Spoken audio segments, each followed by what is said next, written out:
hopefully I can be heard. This is my first time doing the this live mobile streaming bit. Let's just lower this down. Hello and hello. Let me just lower that down, maybe to there. Then I can back up a bit.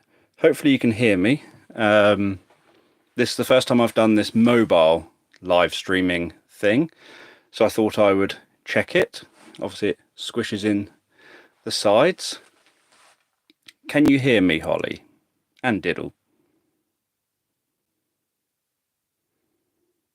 Because my microphone's saying I can be heard. Good, I'm glad I can be heard. So I thought I would just jump on here, do a kind of hypnosis, hypnotherapy, kind of ask me anything kind of thing. So part of it is testing out this mobile streaming stuff. The other thing is, obviously, I have been informed that I will be presenting at this year's UK Hypnosis convention. So anyone who can make it, feel free to come along. If you use the code DANJ, DANJ, all in lowercase, then you can get a 10% discount. So feel free to use that. I'll be talking about autism, about hypnosis, and anyone who happens to be there over the weekend, I'm sure that you can collar me and get me to hypnotize you. I went last year and not a single person seemed to ask me or want me to hypnotize them. So I got away very lightly last year. You love my childhood story. Yeah, that is a story I quite like. The one set in Arundel, just telling a little bit about my background. So yeah, this is the first time that I've ever used this mobile streaming thing. And so I have a microphone set up to try and make better sound quality than the sound quality of the mic on my phone.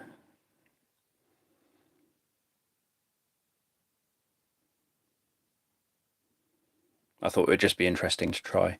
So one question that I was asked the other day was, can you use hypnosis to make people forget their name? Someone asked me that on this channel. And obviously the answer is yes, you can. But how you do it, it varies from person to person. Some people don't really get any response from it or get no response, especially people who may be uncomfortable with the idea of forgetting their name. It can be an uncomfortable thought, but other people can be very responsive. So as an example, I remember in work, going back many, many years, the early 2000s, I remember somebody annoying me, and so I made them forget their name just during conversation with them. Not much conversation. They were saying something, and I turned to them and just said a few words to make them forget their name.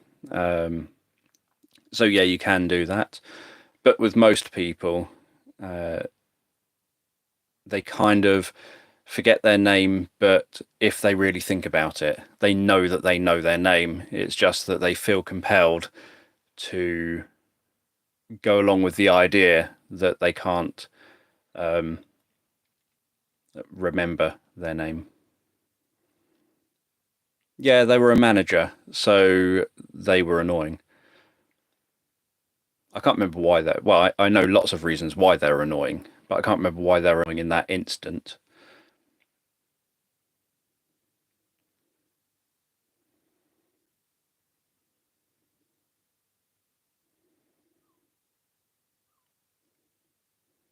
So the idea of this streaming is, in theory, if you're streaming using the mobile streaming like this, then random people who may end up interested in what it is you've got to say will see it just like when they're scrolling through shorts.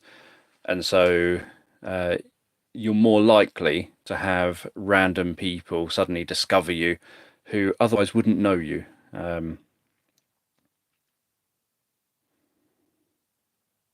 it's good to see those of you who are here.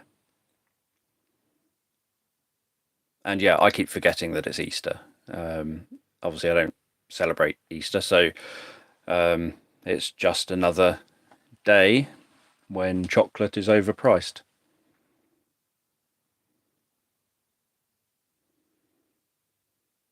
I've gone for purple today as my background.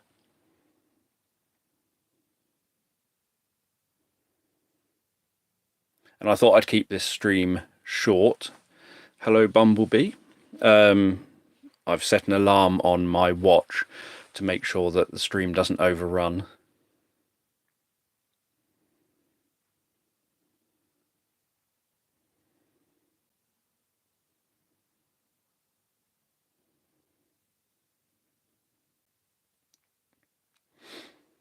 So yeah, hopefully I'll be able to raise a bit more awareness of myself and of what I'm doing in the run up to the UK Hypnosis Convention, to try and get a few more people there who would like to see me as well as everyone else. Last year I didn't have I wasn't really doing anything on the Mind Changers channel, because obviously David had backed away from the channel and kind of retired from it. And so I was too busy with my other channel. I hadn't yet really got around to doing a great deal in the Mind Changers channel. So I kind of backed away a little bit and didn't get round to growing the channel as much as I wanted, so that I could raise awareness of things like my sort of hypnosis stuff. So obviously, as some of you know, because some of you have been around a very long time, I used to be very well known in relation to hypnosis among predominantly hypnotherapy trainers, and my other YouTube channel, obviously the one for that, was very popular in relation to my educational hypnosis stuff. But once that all stopped and it turned into a sleep story channel, I don't really, I've stopped kind of publicly having my name out there as someone doing hypnosis. So my plan has been to try and raise awareness of myself again, so that I can hopefully attract more people to come and learn with me. Abby was just saying the other day how it would be great if I was going back to teaching more of my own courses rather than just teaching for others.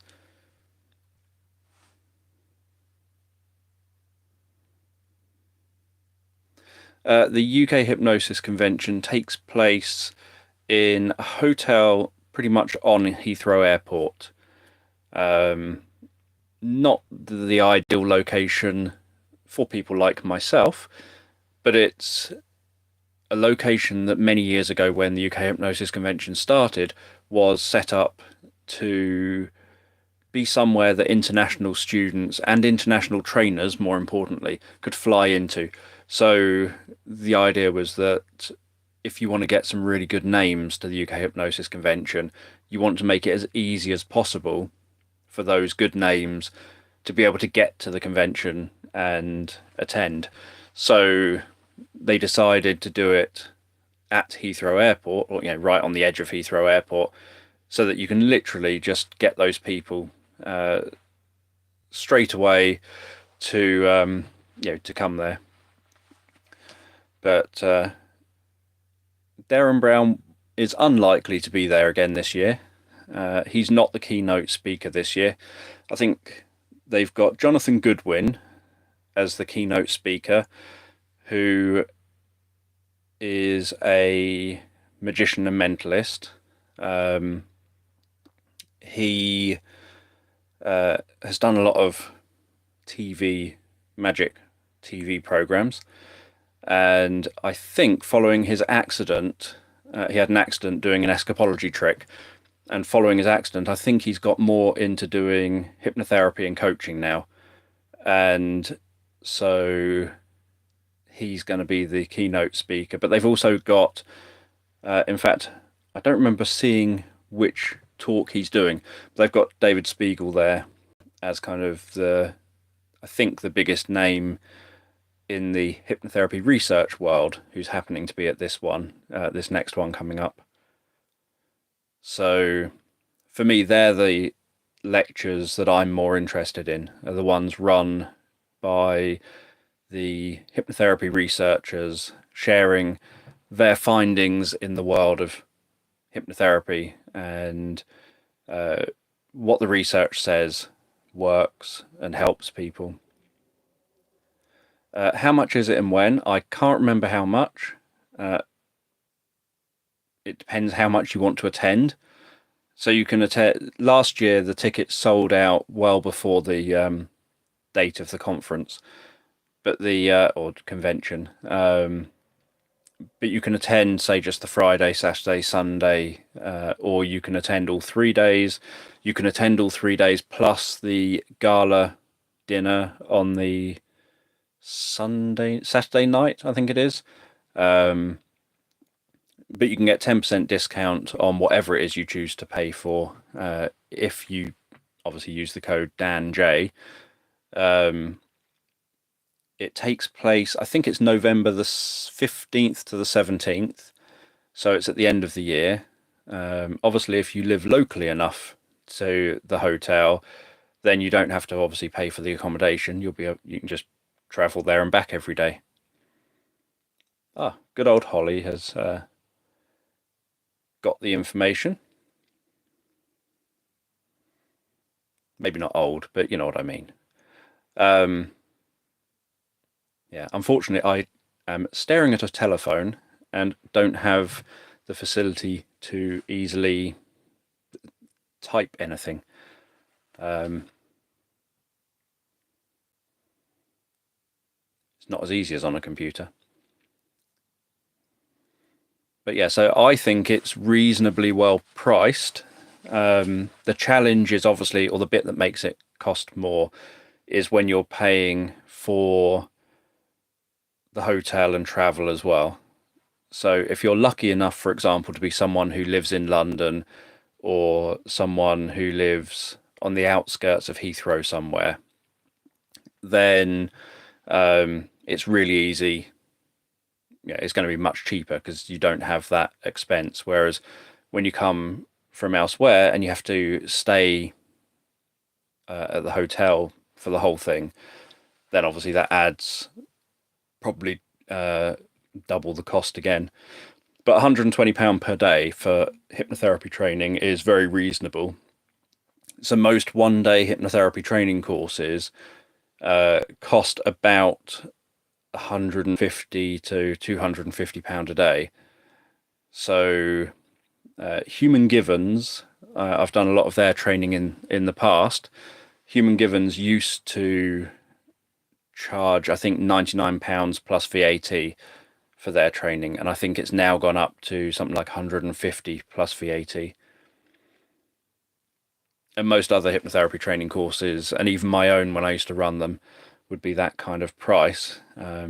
Whereas with this, you are getting multiple different people giving talks. So my talk is Sunday morning. I think I might be the first person on the Sunday morning, 9:30 till 10:30 Sunday morning. So last year I was on the Friday at lunchtime, and that was kind of handy because it got it out of the way, and it meant I could just then sit down and engage with the rest of the convention without having to worry about the fact that I've got a talk coming up. This year it's on the last day. But last year I wanted to do my talk in kind of a special way. I wanted to match my talk to the topic. So last year my talk was about storytelling, the therapeutic use of storytelling. And so to do that talk, I wanted to do it through therapeutic storytelling, through using what I'm teaching. And that meant that I had to script it significantly more than I ordinarily would, mainly because obviously many of you know I can create therapeutic stories ad-libbing them to camera. So it wasn't about that, but it was mainly that I have a specific time frame. So the talk is you've got an hour and you're expected to finish in 55 minutes of that hour. And obviously you want to try and have some time for Q&A. So that would then make that 55 minutes, maybe 45 minutes. So I had to make sure that the talk I gave covered everything that I said people would learn from attending, and I had to do it all within 45 minutes. So I couldn't just kind of ad lib the whole thing and wing it like I perhaps ordinarily would. Whereas this year, it's a little bit different. It's about autism. It's about my experiences with autism, how learning meditation, hypnosis, etc., has helped me, and then moving on to how an autistic person may well respond differently to things that you do in therapy, and what you can kind of learn from that to be able to help people.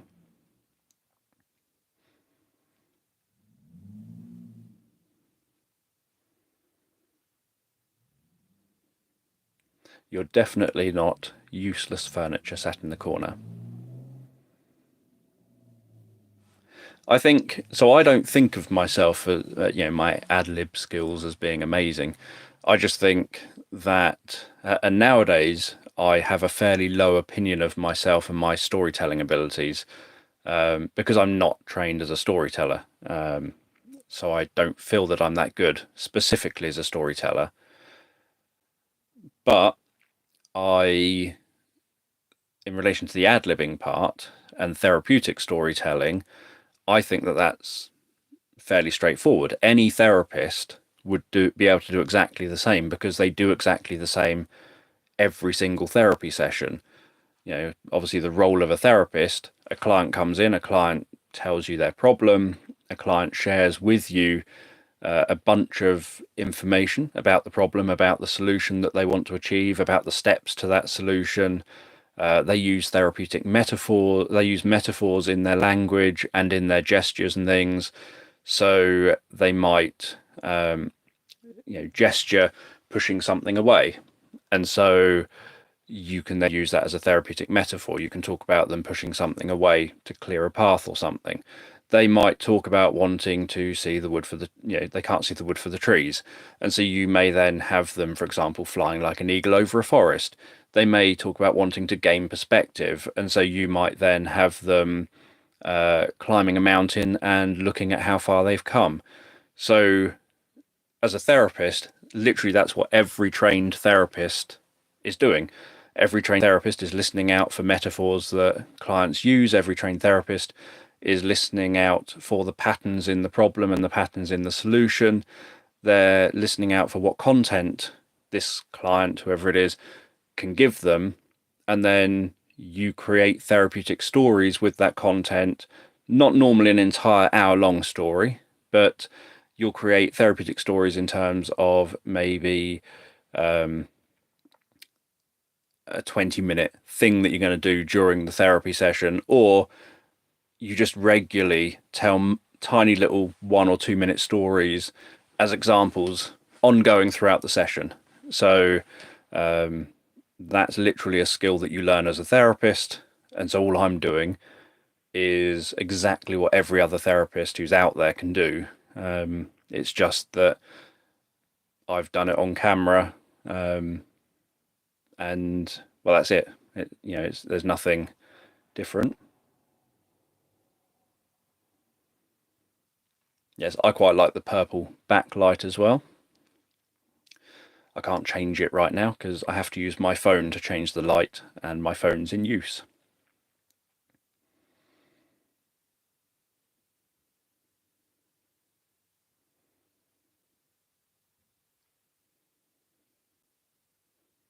So yeah, so the idea of jumping on here was hoping that there'd be enough people interested in asking and having answered different hypnosis or hypnotherapy questions, because I do get them. In fact, recently I've been getting more because I've been obviously starting to post again on this channel.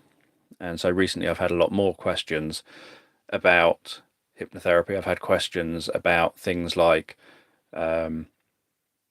making it so people forget their name, as I've just mentioned. I've had questions about things like doing rapid inductions and how they work.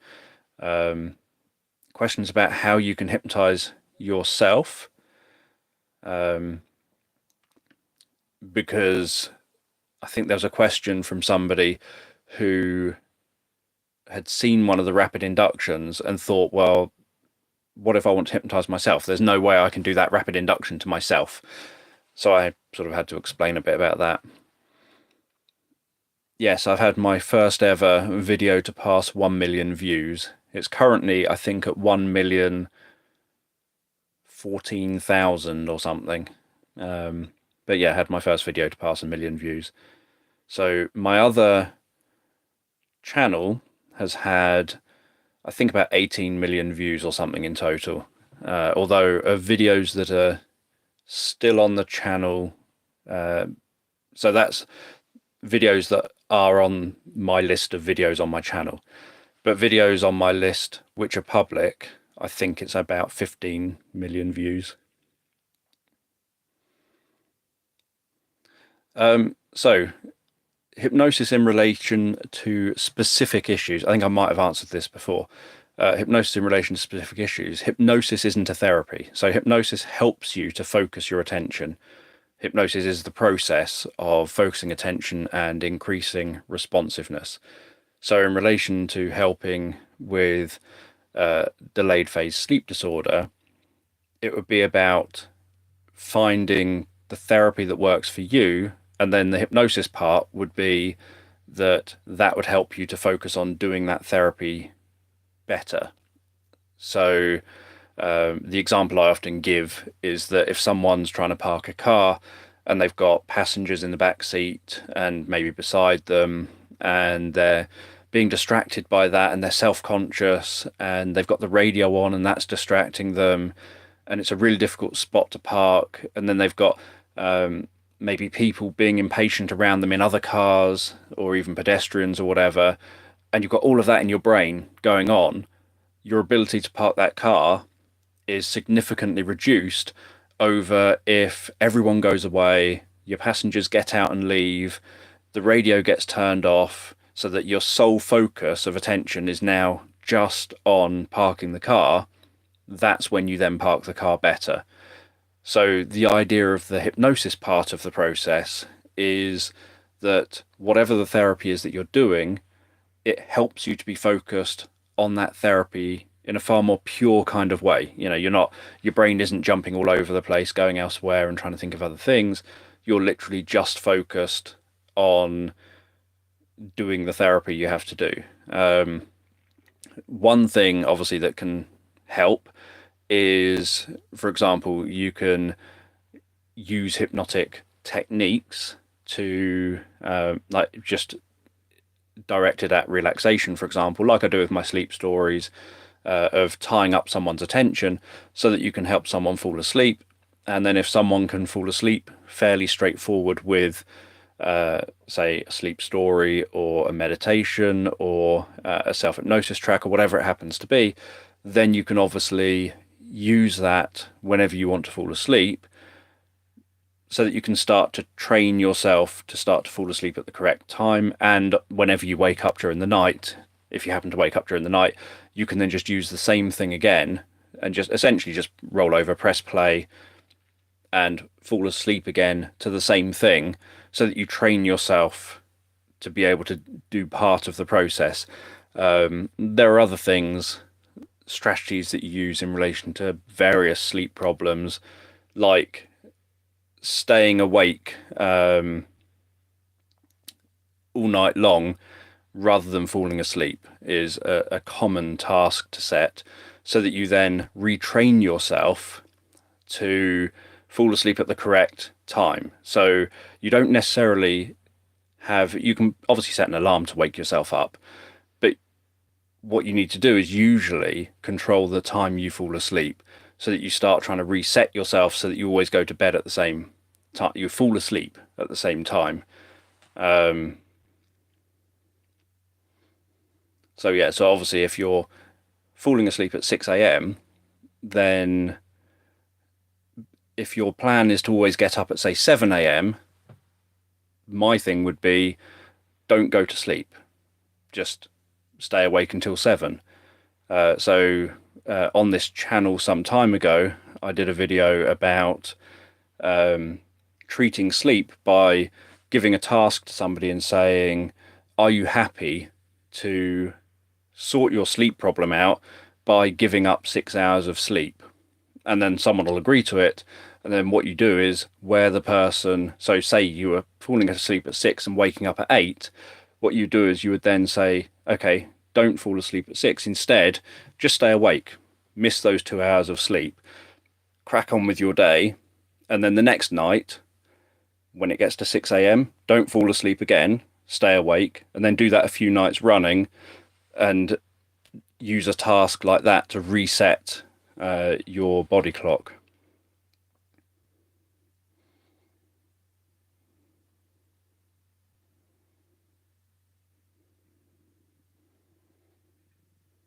I don't like when people call me anytime. I don't drive, but any time is a bad time to be phoned.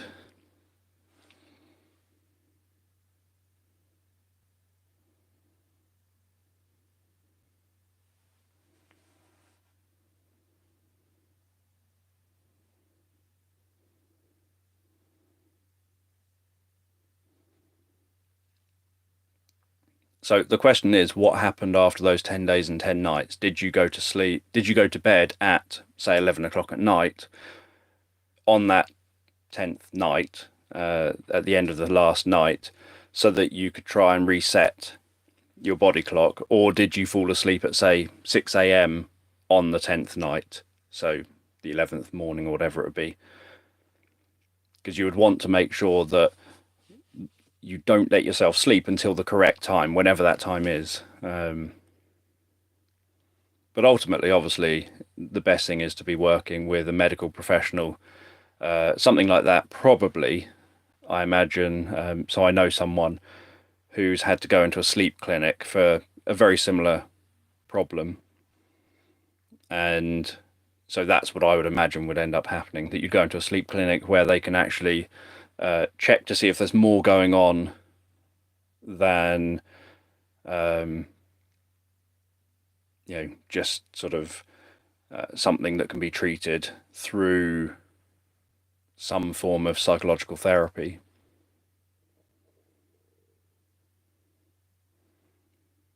I don't really have any sleep meditations available nowadays, so I deleted most. Well, to me, there is no difference between a sleep story and a sleep meditation, particularly, other than some of my sleep meditations are going to be far more basic than my sleep stories, in the sense that they normally just do the meditation part, like a countdown or a body scan, followed by just talking about being comfortable and drifting asleep. Whereas, and sometimes they might include story elements, but the most basic would just be something where it's some kind of a focusing process, followed by talking about drifting to asleep.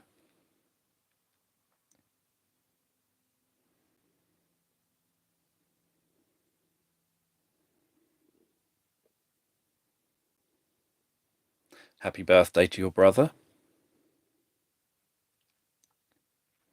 Yeah, I wouldn't want to be on any sort of medication if I can avoid it as well. But it is common among autistic people generally for them to be night owls rather than larks. So it's fairly common that autistic people go to sleep late and wake up late. I always had it that I went to sleep late, like 2 or 3 in the morning, and woke up about 6 or 7 in the morning. And that was kind of my pattern, apart from in my 20s when I would go for, say, a whole week of not sleeping because I just wouldn't feel tired. And then, so I never had it where I wasn't sleeping and I was tired. It was always, I'm not sleeping because I'm not tired. If I was tired, I would then want to go to sleep. So, but I would have it that I would go, say, 7 days or something, and then I would go to bed. Um, but a large part of it is attempting to get into, to almost force yourself into a rhythm of, for example, if you're going to bed at 2 a.m. and waking up at 10 a.m., then I would go to bed at 2 a.m. and wake up at, say, 7. And that way you then hopefully the next day you're up at 7, you're more likely to make sure that you start going to bed at a better time, or at least make it so you're tired at the right time.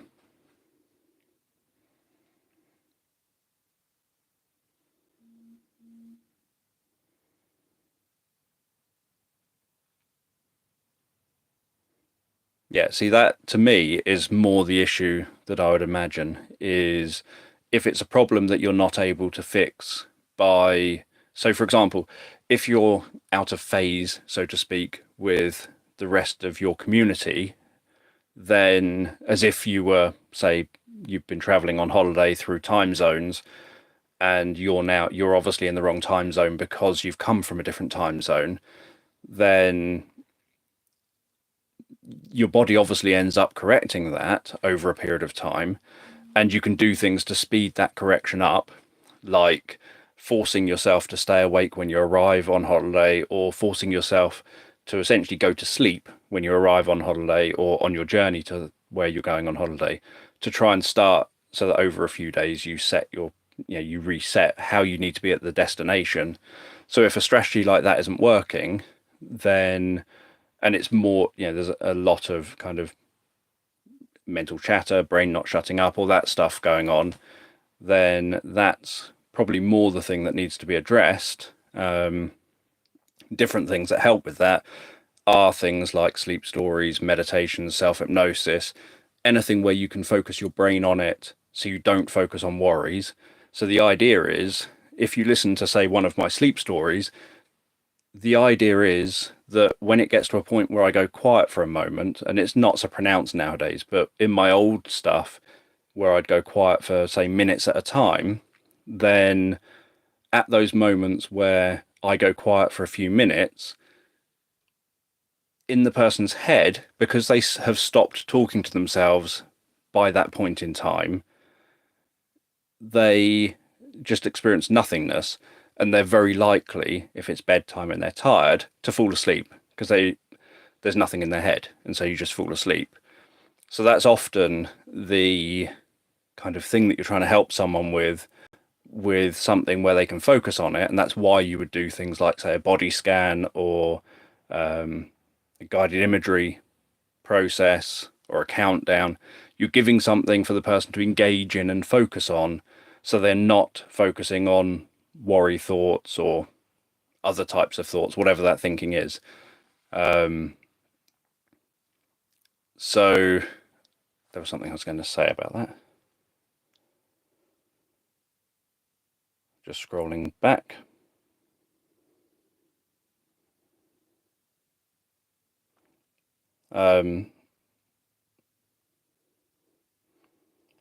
Yeah, so there's other things you can do as well. Obviously, exercise helps hugely in terms of like physical exercise. It also helps to do things like one strategy that has been found to be incredibly effective is writing down everything that's going through your mind. So every worry or whatever it happens to be, and anything you can give an answer to, write down the answer so that you're closing all the patterns and you're getting everything out before bed. So doing that before bed is a very good strategy that's been found to help to stop over ruminating. So I don't worry or anything particularly at bedtime, but my mind never shuts up. So I'll be lying there thinking, I've got an idea for a story, I've got an idea for a book, I've got an idea for an invention, I've got an idea for this, I've got an idea for that.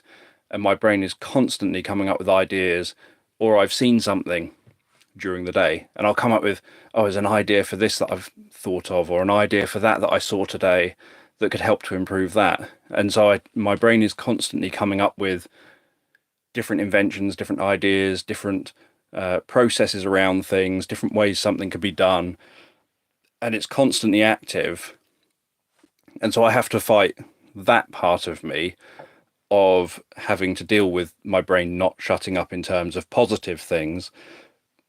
But I don't obviously have to do that. The effect is the same. I'm awake and not asleep, and I'm creating all these unresolved patterns. If I don't get out of bed and solve them, I'm creating all these unresolved patterns, which means my brain has to overdream to close all those patterns. And if it overdreams, then it's going to wake me up early, and it's going to make it so my sleep is dominated by dreaming sleep and not deep recuperative sleep. And that's going to obviously have a negative impact. So I get that from positive thoughts in my head, but most people get that from rumination or negative thoughts in their head, and it makes you overdream. It makes you wake up a lot during the night, and it just, yeah, that's something that's often a problem that needs addressing.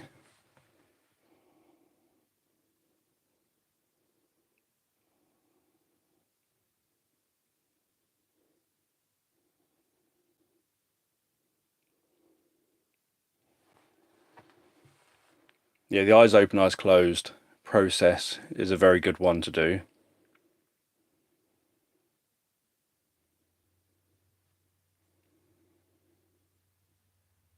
But that's the difference. So over on my Sleep Stories channel, people who have followed me for years and years will know that I used to just call them Ericksonian hypnosis sleep stories. They're all therapeutic. They're all designed to address anxiety, worry, and stress, but they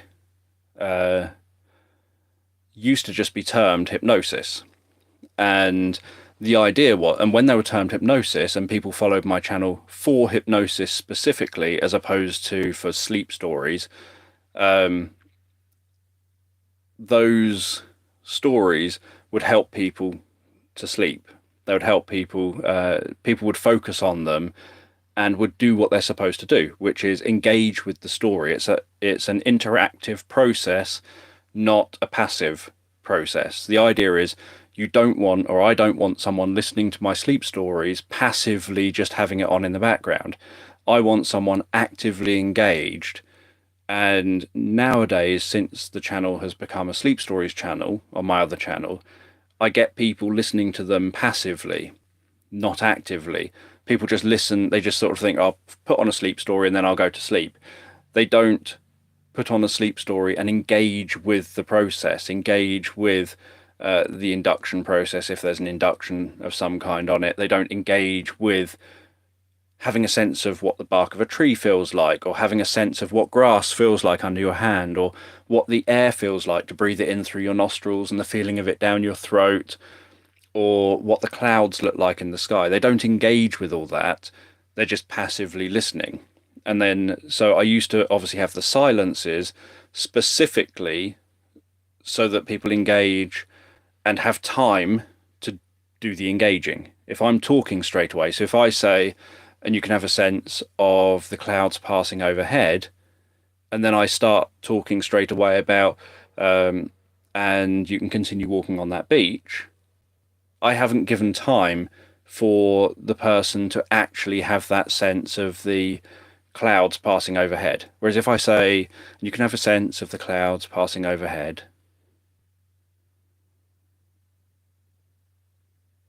and notice the way they perhaps change slightly while they do so. And perhaps while you notice that, you can notice the feeling of each footstep on the ground beneath your feet. And so you slow everything right down. That then mean those spaces are where the listener does the work. Sorry, I shouldn't do that. So you asked about dreaming. So every single person obviously dreams. We all dream. The idea of dreams is that they're ideally supposed to be forgotten. It's felt that dreams are, for a few reasons, but the main reason is to close unresolved emotional patterns and update learning, which is also updating patterns. So they're the two kind of main things. So if you do a lot of learning, then you also end up doing a lot of dreaming, because that learning, you're updating the patterns in your brain. So that learning requires the updating. So you dream a lot. So you dream a lot more whenever you're learning. So if you study something, you're going to dream a lot more because of the studying. When you worry, because worry triggers the start of a pattern and doesn't resolve the pattern, you then overdream because you've worried. So any time that you've got patterns that are unresolved, you end up dreaming the resolution to those patterns. But in the dream, the emotional level of the patterns is heightened. So say you're annoyed with your boss and you just think to yourself, they're really annoying me. And you want to say something, but you don't because they're your boss. When you're dreaming at night, you'll dream a resolution to that pattern of being annoyed with your boss. And it could be that you're playing football and you kick a football incredibly hard. It could be that you get into a fight and maybe you win the fight. But the emotion is going to be heightened. So annoyance during the day will lead to anger within the dream. A little bit of nervousness during the day could lead to fear during the dream. So the emotion in the dream is like a very heightened version of the emotion from during the day. So that's why it's obviously important to make sure you're closing any open patterns during the day. So anything you're worrying about, make sure it's all resolved before you go to bed. Make sure that you've got some form of resolution. Even if the resolution is that it can't be resolved, you've at least perhaps written it down. You've identified that thing, whatever it is, can't be resolved. And so you can now say, right, I've closed that. I've identified the sort of the end result of that. So they're thought to be the main reasons people dream, but we dream at different. So that's for the rapid eye movement dreaming. We actually have dreams in our other parts of our sleep as well that are even less likely to be remembered. For example, nightmares happen during rapid eye movement sleep, but night terrors happen during non-rapid eye movement sleep. So nightmares, you can wake up from a nightmare and remember the nightmare. Night terrors, if you wake up from a night terror, you're not going to remember the night terror. You'll just remember the feelings associated with it normally. Because you'll wake up feeling perhaps sweaty and panicky or whatever, but you won't know. You'll be aware, obviously, you're having some form of night terror probably, but you won't actually remember it.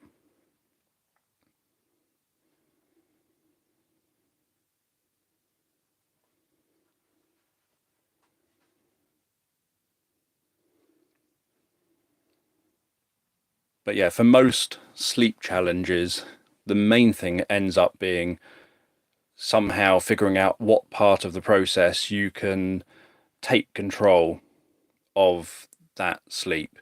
So sometimes it's you can't get yourself to fall asleep, so you set something so you wake yourself up at a fixed time, eat whatever time you went to sleep. Another one is don't go to sleep if you're not asleep in, say, 15 minutes, and then don't go to sleep all night long, as long as you're making sure you're safe, so don't drive or anything the next day.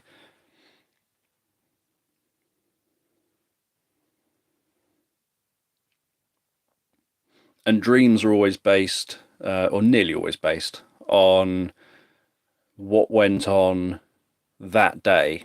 So in the run up to you going to sleep, and they're metaphors of what went on.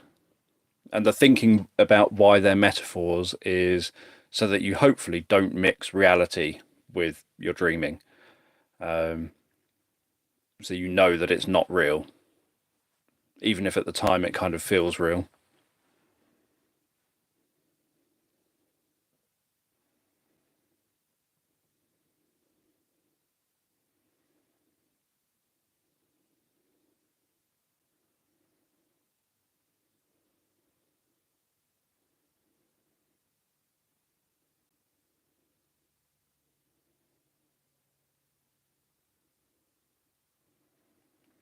Yeah, the other thing, obviously, as you've just said there, introverted fox, is um, that it's about trying to do something, but being aware that doesn't always happen. Obviously, that goes with all mental health challenges as well. That with any mental health challenge, um, you're going to have far less success if you feel bad about the fact that you're failing. So being aware that failure is perfectly acceptable, it's part of the process. You can't be successful all the time, and especially say in the early stages of addressing mental health challenges, or physical health challenges, you're going to have a lot of failure in there as well, because you just can't kind of um, do certain things. It's very easy, for example, it's very easy for someone to say, here is a technique for addressing worrying. This is an incredibly effective technique. It works, say, 70% of the time, whatever it is. Here's an effective technique. It's very easy for someone to say that. It's very easy for someone to hear it and think, yeah, that's good. I can understand why that works. I can see the research to see that that works. But to apply that, especially at a time when you're emotionally distressed, or stressed out by something, or too busy because something's happened at a time when you need to be doing something else, you're just not going to do that strategy that potentially should work. So being aware that there are times that that will happen, and knowing that that is normal, that's natural, and that's perfectly okay, is the main thing. That it's not about trying to sprint up a mountain. It's about climbing the mountain at your own pace, which may include stopping. So going back quite a few years now, I worked for the local authority doing parenting and family work. And while I was doing that work, because of my knowledge and my abilities, I was asked to train other staff for the local authority in using solution focused working with families, with children, with people with mental health challenges, etc. And there was other colleagues who were also asked to teach people, and they were trained in solution focused working, but their approach to it was incredibly rigid. So someone would come in and say, "Oh, I've had such a bad day. Everything's been terrible this week." So, no, I had such a bad week. Everything's been terrible this week. Nothing's gone well. And the solution focused trained person would say, "So, what have you been pleased to notice over the last week?" Completely dismissing the fact that this person has just told you that everything has been bad. And so they would then feel not listened to. And those solution focused people who were trained differently to how I was trained, those solution focused people would end up having people feedback that they didn't like the approach that was used with them. And they were and this led to other staff who we were then supposed to be teaching to say, "I don't want to learn this thing that you lot are doing, because I get told that from clients that those clients don't like what you're doing with them, the approach you're using with them." And whereas the way that I do solution focused working is that coping is positive. And so I would say, if someone said the same kind of thing to me, it sounds like things have been really difficult. How have you coped? And so it gives them the opportunity, it acknowledges what they've said, and then it gives them the opportunity to explain how they've coped. If they say, I haven't coped, which is a valid comment they could give, I can then say, well, then I'm really impressed that you've managed to make it here to this session. And then I move on.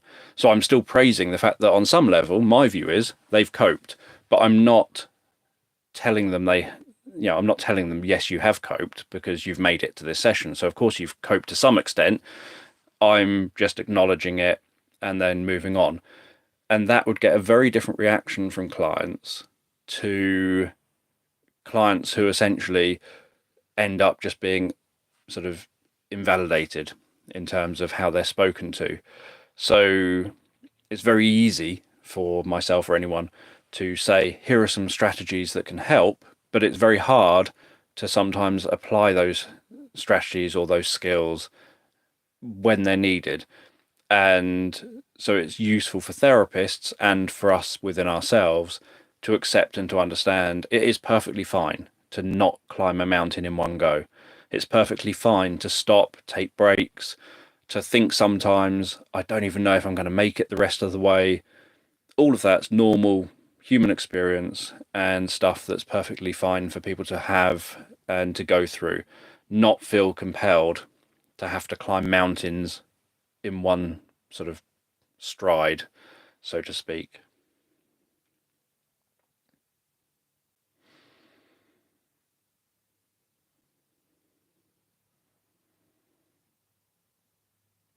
I would say in my younger days, I preferred nights to days in terms of shifts. When I worked in children's homes, obviously the shift patterns were 24 hours on, 24 hours off, and you went to sleep when the kids, well, not when the kids went to sleep, but you couldn't go to sleep while they're awake. So you would go on shift at 8 a.m. The kids, the teenagers, would frequently be playing up at the end of a day, and so they wouldn't go to bed until, say, 2 in the morning, 3 in the morning. You've then got paperwork to do, so you'll be doing paperwork maybe through till 5 in the morning, and then you have to be up at 6 because you have to be getting the kids up. You have to be up before them so that you can then have everything set, breakfast set, doing anything else you need to be doing, so that at 7 o'clock you can be making sure you've woken them up, got them up, and then from 7 till 8 you're attempting to get them up and get them ready so that they can hopefully go to education, which was quite rare, but that's what the plan was. And then you'd do your handover, and then you'd go off shift and come back 24 hours later. So it'd be very, very common that you would do the whole 24 hours and not get any sleep at all for the entire night. Um,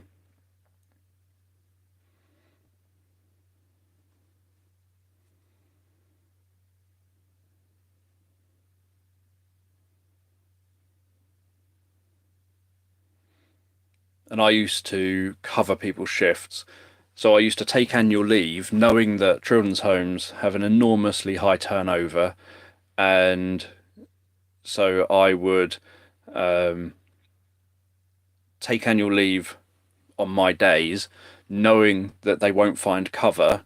And then I would cover my shifts and I would then cover other people's shifts as well. And I would just end up kind of sort of working a week or something with no sleep at a time, and then having a day off, then doing another week and having a day off.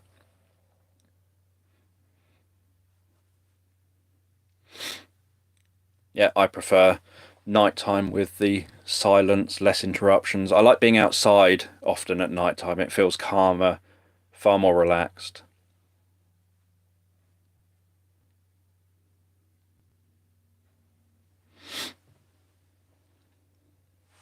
Let me look at how long I've got. About 5 more minutes. And then my alarm on my wrist will go off to tell me to stop streaming.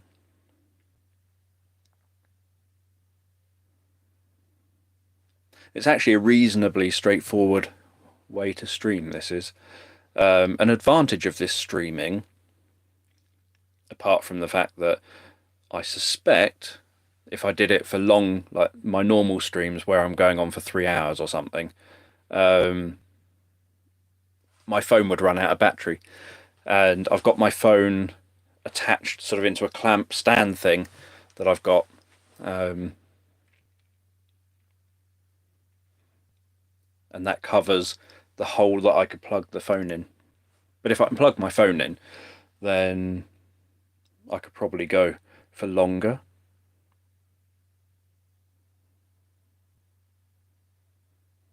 Yeah, the idea is this only works portrait.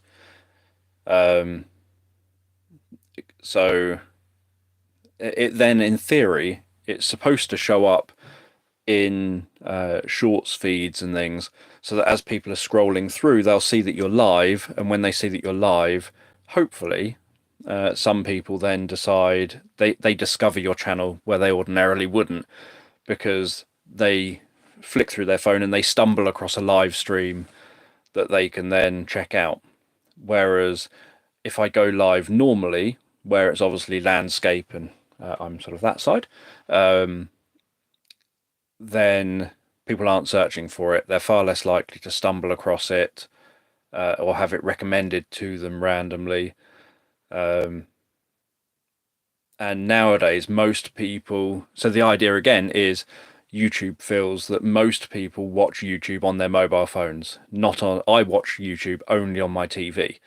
I don't watch on a laptop. I don't watch, or incredibly rarely watch on laptops or mobile phones or any other device. I just watch YouTube on TV.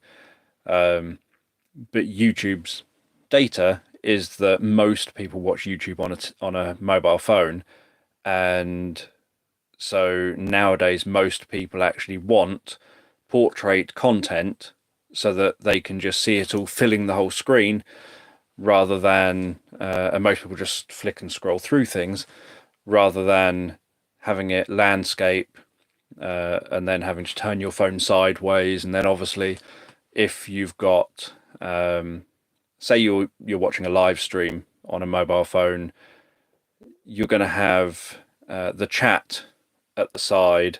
You're going to have then the video kind of, say, on 2/3 of the screen, and the chat on 1/3 of the screen.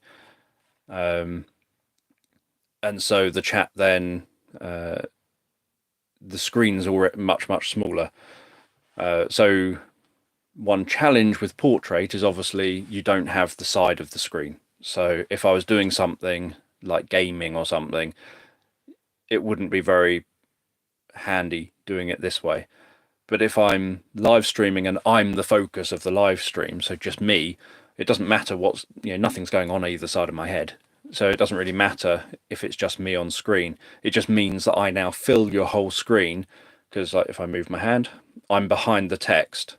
So I fill the whole screen, and I can see the text on the screen, kind of streaming up the bottom half of the screen. So from my perspective, talking to camera, it's easier because I can be talking to the camera and looking at the text rather than perhaps looking over because the camera's up here somewhere. And so I'm not looking at the camera and I've got the text in a very different place. Even with a laptop using my webcam, the webcam's in the middle of the laptop, sort of there, but then the live chat is way over to the side. So I'm looking over here at the live chat to watch the live chat and interact with the live chat rather than facing the camera. Whereas here, my camera is right there on the screen.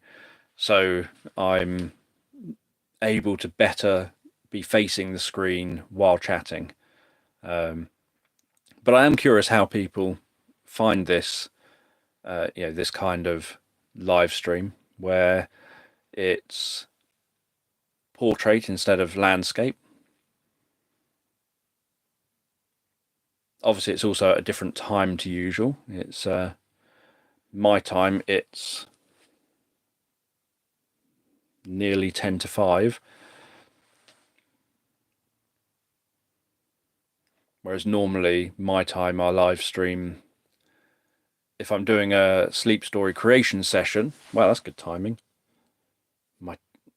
My watch went off exactly at 1 hour. That happened to be exactly 1 hour on the live stream. I must have pressed the button at just the right time. yeah, ordinarily I would do the tortoise live streams at 8 p.m. my time, because then it's not too late my time. Hopefully it's all done by midnight. And if I'm doing sleep story creation sessions, then I would do the live stream at 10:30 or 11 or something, so that I can create the sleep story at a time when UK people, if they're listening along, can then suggest the ideas. I create the story. They then fall asleep there and then to the story. And non-UK people can help me do the story. It's hopefully sort of afternoon for them, and then they can listen to it at bedtime if they want. So anyway, thank you everyone who's jumped in and joined me here. It's been good to test this out. I'm glad that it's all worked okay. I've been able to plug a microphone in, which is handy. It seems like the sound quality has been fine with the microphone. I'm sure I'll listen to this back and then find out, but it's reasonably straightforward to set up. So thank you again, everyone, for joining me.